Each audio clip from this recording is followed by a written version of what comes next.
नमस्कार. आज आपण बेसन पिठामध्ये दही टाकून अगदी चविष्ट रेसिपी बनवणार आहोत. हीच रेसिपी जर आपण बाहेरून विकत आणली ना, तर ती खूप महागात पडते. त्यामुळे आज आपण ही रेसिपी घरीच बनवूया. रेसिपी बनवण्यासाठी आपल्याला लागणार आहे एक मिक्सरचं भांडं. त्याच भांड्यामध्ये आपण कोणत्याही किचनमधील कोणताही कप किंवा वाटी घ्यायची आहे. त्या वाटीच्या मापाने ते 1 वाटीभर मी इथे बेसन पीठ घेतलं आहे, म्हणजेच चणा डाळीचं पीठ. त्याच वाटीच्या मापाने अर्धी वाटीभर फ्रेश दही घ्यायची आहे. दही खूप आंबट घेऊ नका. मस्त अशी ताजी फ्रेश दही घ्यायची आहे. त्यामध्ये टाकूया 1 चम्मचभर साखर. साखरऐवजी तुम्ही खडी साखरसुद्धा घेऊ शकतात. आता चवीपुरता मीठ टाकूया आणि अर्धा चम्मचभर हळद टाकूया छान रंग येण्यासाठी. जर तुमच्याकडे फूड कलर असेल ना पिवळ्या रंगाचा तो घेतला तरीसुद्धा चालेल, परंतु हळद ही हेल्दी असते. यामध्ये टाकूया पाणी. पाणी घेताना ज्या वाटीने आपण बेसन आणि दही घेतलं होतं ना, त्याच वाटीने आपण इथे अर्धी वाटीभर पाणी घ्यायचं आहे आणि थोडं पाणी टाकून मिश्रण छानसर फिरवून घ्यायचं आहे. या पद्धतीने आपल्याला हे बॅटर तयार करून घ्यायचं आहे, ना जास्त घट्ट ना जास्त पातळ. जर तुम्ही बेसन पीठ, दही आणि पाणी व्यवस्थित योग्यरित्या मापाने सगळं साहित्य मी सांगितल्याप्रमाणे घेतलं ना, तर बॅटर अगदी पातळ होणार नाही किंवा घट्टसुद्धा होणार नाही. तर या ठिकाणी बॅटर अगदी परफेक्ट तयार झाला आहे. झाकण लावूया, 10 मिनिटासाठी रेस्ट करत बाजूला ठेवूया. तोपर्यंत एक ताट घेऊया किंवा मग तुमच्याकडे ट्रे असेल ना, ट्रे घेतला तरीसुद्धा चालेल. तर या पद्धतीने ताट घ्यायचं आहे, त्याला तेल लावून घ्यायचं आहे. छान चारही बाजूने व्यवस्थित हाताने तेल चोळून घ्यायचं आहे, जेणेकरून जे बॅटर आहे ना, ते ताटाच्या किंवा ट्रेच्या तळाला अजिबात चिटकणार नाही. आता अगोदरच मी एका स्टीमरमध्ये म्हणजे इडली पात्रामध्ये पाणी उकळवण्यासाठी ठेवलेलं आहे. पाणी छान उकळायला लागलं आहे आणि 10 मिनिटापर्यंत बॅटरसुद्धा छान रेस्ट झालेला आहे. बॅटर मस्त असं रेस्ट झालं आहे, त्यामुळे त्याची थिकनेस जी आहे ती थोडीशी घट्ट झाली आहे. आता यामध्ये टाकूया 1 पॅकेट इनोचं. जर इनो पॅकेट नसेल ना, तर खाण्याचा सोडा अर्धा चमचभर टाकला तरीसुद्धा चालेल.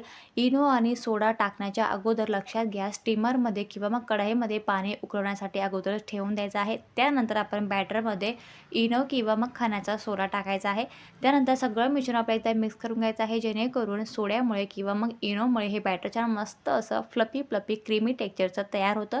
मस्त असं मिश्रण व्यवस्थित तयार झालं की लगेच हे बॅटर ताटामध्ये किंवा ट्रेमध्ये ओतून द्यायचं आहे आणि ह्या पद्धतीने टॅप करून घ्यायचं आहे, जेणेकरून बॅटरमध्ये हवा अजिबात शिरणार नाही. तर तुम्ही बघू शकता, अगोदरच मी इडली पात्रामध्ये पाणी गरम करण्यासाठी ठेवलं होतं. पाणी मस्त असं उकळायला लागलं आहे. जर तुमच्याकडे हे असं पात्र नसेल ना, तर कढईमध्ये जरी तुम्ही पाणी उकळण्यासाठी ठेवलं ना तरीसुद्धा चालेल.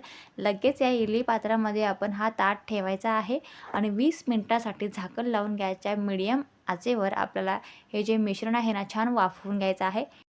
इडली पात्रामध्ये बॅटर छान वाफेपर्यंत एक छान चविष्ट तडका तयार करून घेऊया. तडका तयार करण्यासाठी एक लहान पॅन किंवा लहान पातेलं घेऊया. त्यामध्येच 1 चम्मचभर तेल गरम करून घेऊया. तेल गरम झालं की अर्धा चम्मचभर मोहरी, अर्धा चम्मचभर जिरे छान तडतडून घ्यायचं आहे. यामध्येच टाकूया 7 ते 8 कढीपत्त्याची पानं आणि जर तुम्हाला हिंगाचा फ्लेवर आवडत असेल ना, तर तुम्ही यामध्ये अगदी लहान चुटकीभर हिंगसुद्धा टाकू शकतात. यामध्येच टाकूया या पद्धतीने बारीक काप केलेली हिरवी मिरची. चवीनुसार तुम्ही हिरवी मिरची कमी जास्त करू शकतात. यामध्ये टाकूया अर्धा कपभर पाणी आणि 2 चम्मचभर साखर, चवीपुरता मीठ. साखरमुळे तडक्याची चव अप्रतिम येते, त्यामुळे साखर स्किप अजिबात करू नका. यामध्ये टाकूया अर्धा लिंबाचा रस. लिंबाचा रस टाकल्यामुळे सुद्धा तडका अतिशय चविष्ट फ्लेवरचा तयार होतो, त्यामुळे लिंबाचा रससुद्धा अजिबात स्किप करू नका. लिंबू नसेल तर अगदी 2 ते 3 दाणे लिंबू सत्व म्हणजे सिट्रिक ॲसिड टाकलं तरीसुद्धा चालेल. आता सगळं मिश्रण एकदा मिक्स करून घेऊया आणि 2 ते 3 मिनिटासाठी छान हे सगळं मिश्रण उकळून घ्यायचं आहे, जेणेकरून सगळे फ्लेवर एकत्र येतील आणि पाण्याला छान चव येईल. आता हे तडक्याचं जे मिश्रण आहे ते उकळेपर्यंत एक चविष्ट चटणीसुद्धा तयार करून घेऊया. चटणी अगदी साधी, सोपी परंतु अतिशय चविष्ट आहे, त्यामुळे स्किप अजिबात करू नका. इथे एक लहान मिक्सरचं भांडं घेऊया. त्यामध्ये मूठभर मस्त स्वच्छ धुतलेली कोथिंबीर घेऊया.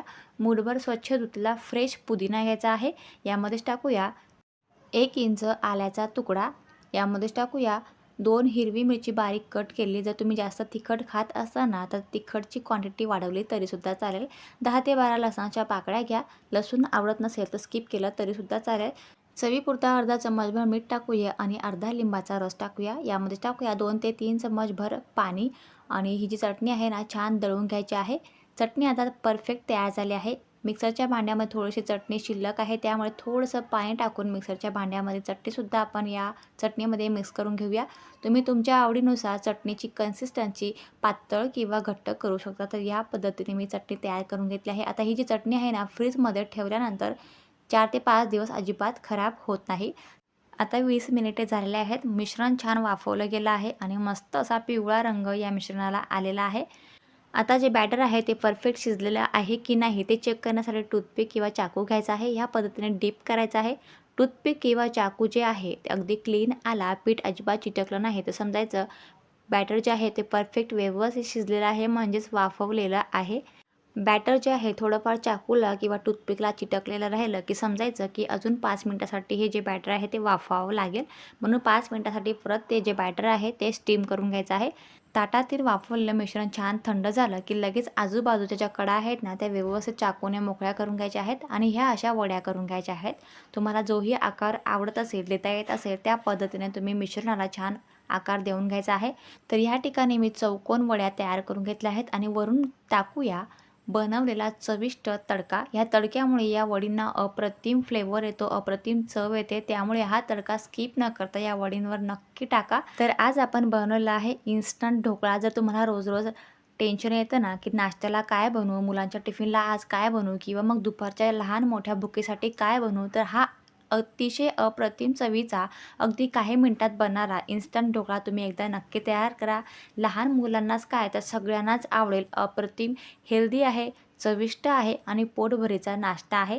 तुम्ही एकदा ही रेसिपी नक्की ट्राय करा आणि सोबत बनवलेली पुदिन्याची चटणी आणि चिंचेची चटणीसुद्धा तुम्ही नक्की ट्राय करा. चिंचेची चटणीसुद्धा मी डिस्क्रिप्शन बॉक्समध्ये लिंक टाकून देईल. तुम्ही नक्की ट्राय करा. रेसिपी अगदी साधी सोपी आहे परंतु खूप चविष्ट आहे. पुदिन्याची चटणी आणि चिंचेची चटणी तुम्ही नक्की ट्राय करा. त्यासोबत खाण्यासाठी ढोकळासुद्धा नक्की ट्राय करा. आशा करते की आजचा हा व्हिडिओ तुम्हाला नक्कीच आवडला असेल. रेसिपी आवडली असेल ना तर प्लीज एक लाईक नक्की करा. चॅनलला नवीन असाल तर प्लीज सबस्क्राईब करा. सबस्क्राईब करणं अगदी विनामूल्य आहे. आता भेटूया पुढच्या व्हिडिओमध्ये. Thank you.